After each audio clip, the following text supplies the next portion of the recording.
Hello, everyone, and we'd like to welcome you to the 2024 King of the Hill pregame show.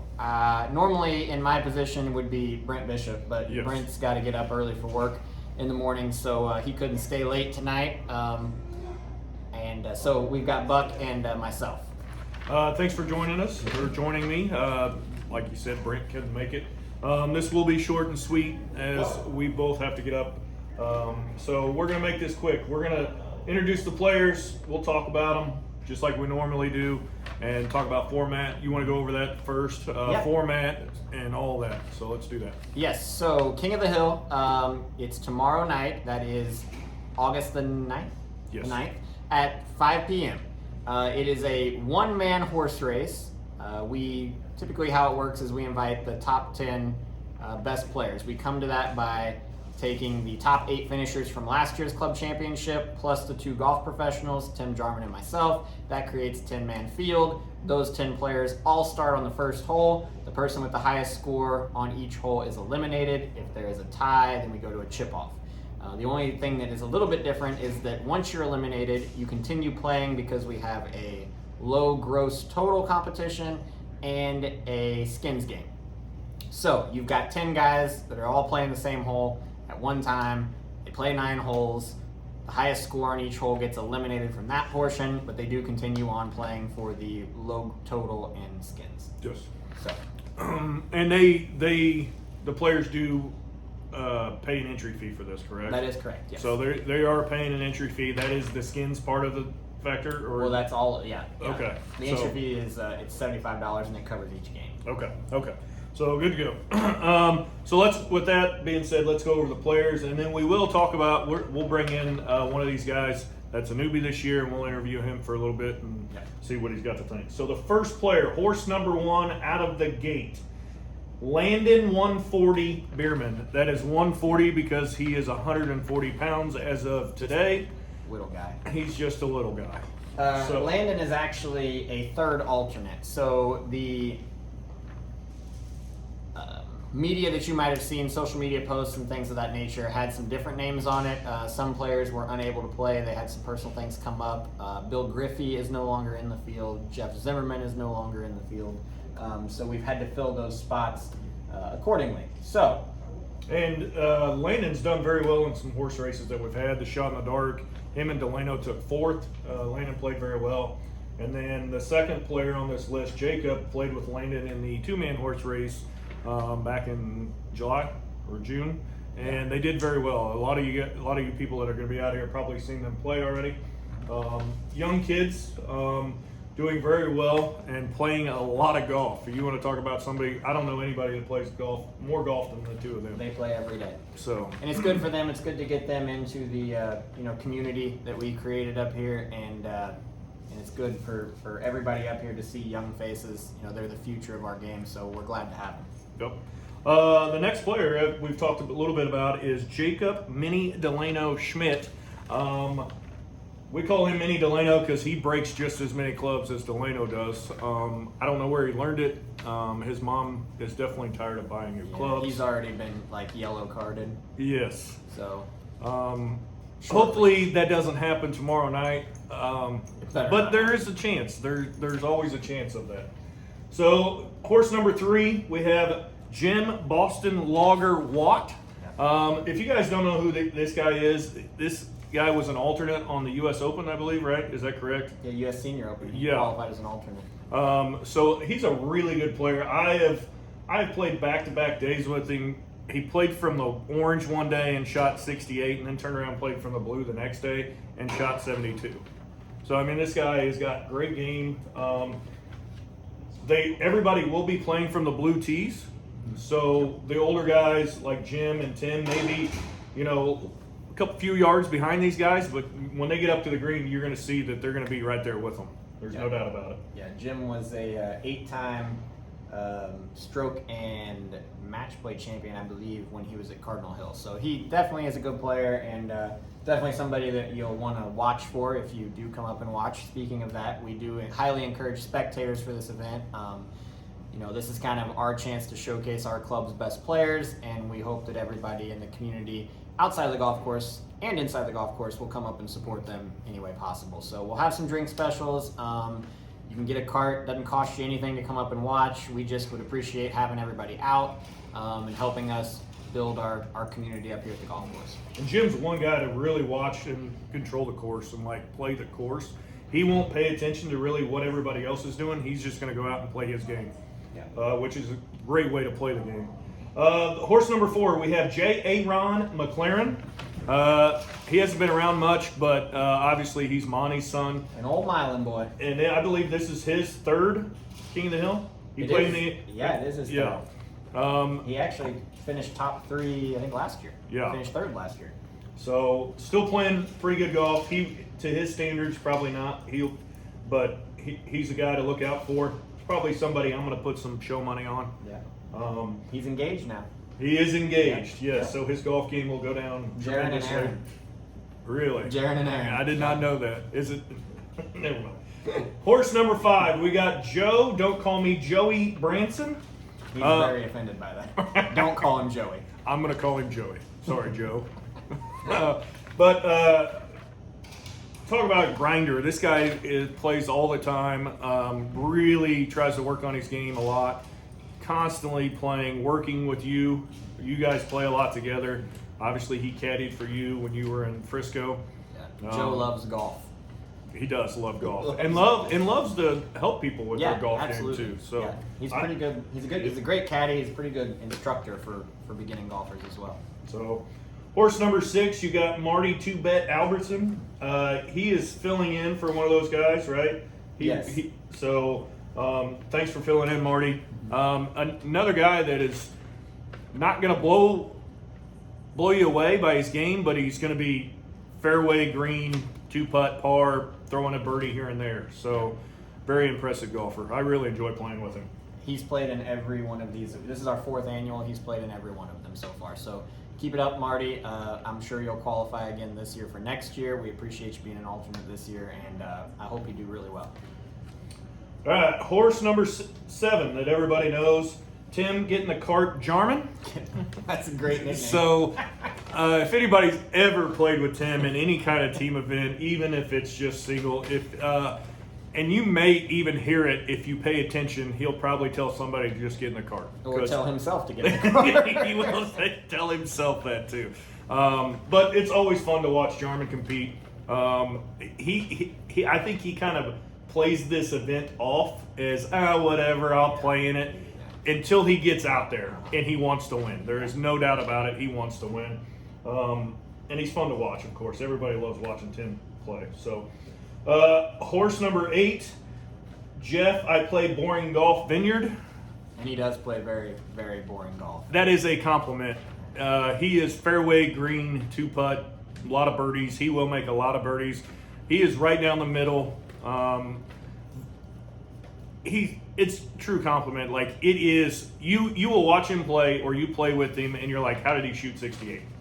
I didn't see anything spectacular. There was no chip in. There wasn't a long gagger putt or anything like that. He really controls the course, plays the course really well, and will have a low score by the end of this. Yep.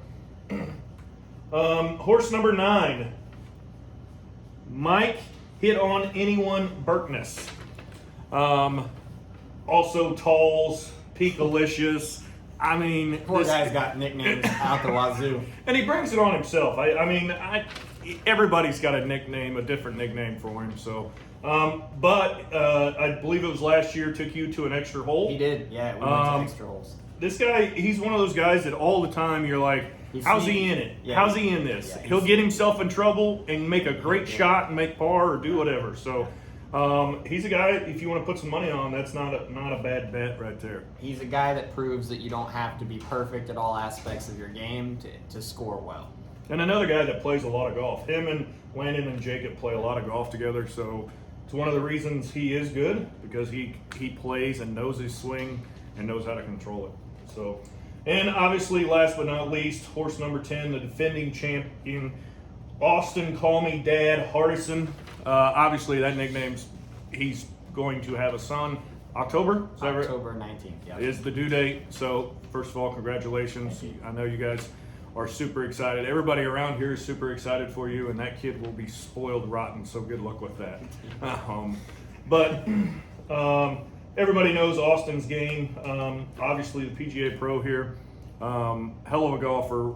Doesn't get to play as much as he would like or work on his game as much. But he is the founder of this event, correct? Yep. And I think it's a great event. What was why did you want to do something like this? I just wanted to grow the culture. So we have a rich history here at the golf course. Obviously, we've had a lot of good players. We've had guys from way back, but the ones that I can kind of remember or have heard of stories about, you had like Kirk Shawver, you had Barry Dale, obviously Tim, Michael Jarman. There's a long list. Dean Barry, Ziggy, all those guys. Steve Zimmerman. I mean, there's just a long list of guys that have done great things in golf in the community. Steve Lloyd. I'm just thinking of them as they come to me. So we have a very rich history, and I want to make sure that I do my part to continue that. And I think that this is a great way to get younger players and some of the older players together, and it's an opportunity to see who the best player is at that current time. And it's something that we'll keep track of and keep a history on, and that's something that I want to be able to leave behind whenever my time is done and say there was 40 or 50 King of the Hills, and people will look back through the history books and say, well, man, these guys, we had some good golfers. So that's why I started it, and I hope that maybe some people say that this year's field might not be as strong as past year's fields, and that's okay, but they're the best that we have right now, and we'll continue to grow that, and I can promise you that there will still be good golf played even with this field. So, well, I think it's an awesome format because golfers like to compete. There's no doubt, people don't play as well when they're out playing by themselves or playing with buddies and having a couple beers. That's not but getting your blood pumping, maybe on that first tee they're going to be a little nervous, and you might see a wayward shot from somebody that you normally wouldn't think about. Maybe they've got a little nerves, but that's one of the reasons you're obviously a huge favorite in this. You played in big events, you've won this in the past. I don't see you getting nervous. Everybody's nervous.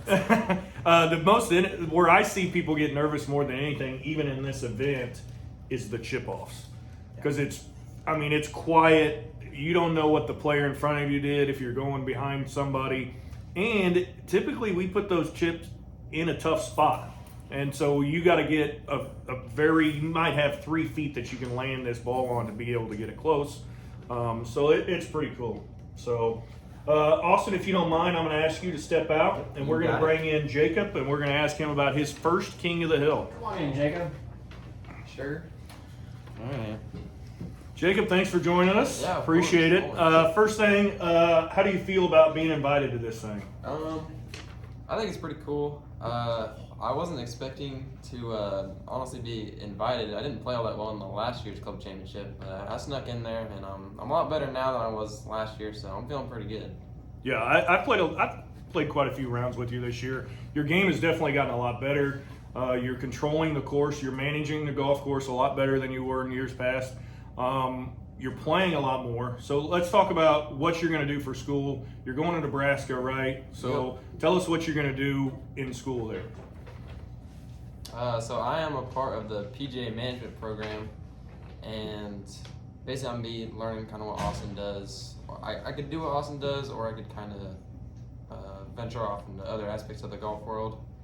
But I'll be playing a lot of golf up there, even when it's cold. I'll figure it out. Yeah, so you guys will actually travel and play in your type of tournaments, correct?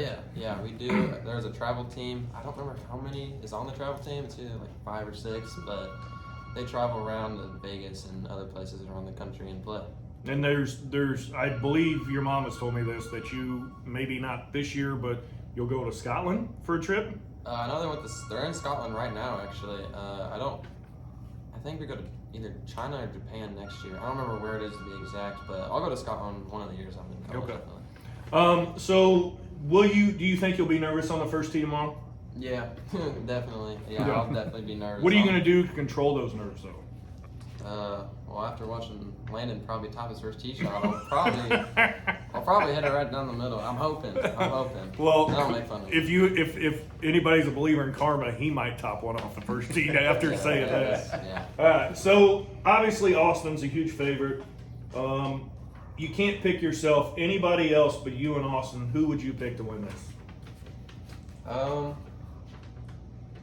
I could see. I've been playing a lot with Jim Watt lately. I could see Jim Watt putting together a good round. He plays good under pressure, especially in cup matches. Mm-hmm. We play together. I've played a lot with him in singles matches, and he'll be down 2-3 in match play, and he'll come back, make 5 birdies in a row, and win it easily. Yeah. And I can see Jim Watt making. That's a good pick. It's good that I'm glad you guys are playing a lot together. What is the one thing you have learned with playing a lot of golf with Watt this year? Yeah. I'd say more control on the course, and you don't have to hit driver on every hole. You can hit 4-iron, 3-wood. Mm-hmm. He doesn't hit the ball that far, but he can make pars. Short game is key. Makes a lot of birdies because he can putt. Yeah, he's a good player. All right, Jacob, thank you very much for joining us. Good luck tomorrow, and Thank hope you you. do well. Thank you.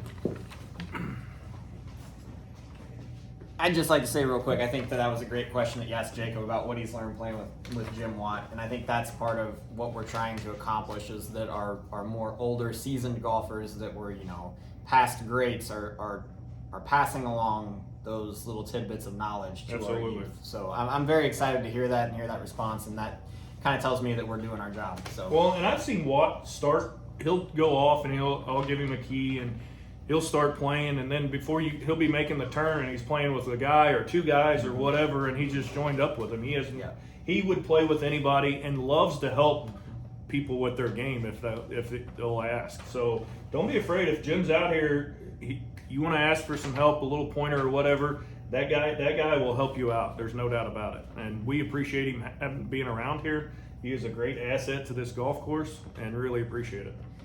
So with that being said, this is your lineup for the 2024 King of the Hill. Love to see you guys out here. It's a great event to see really good golfers try to compete for something that a lot of golf courses don't do.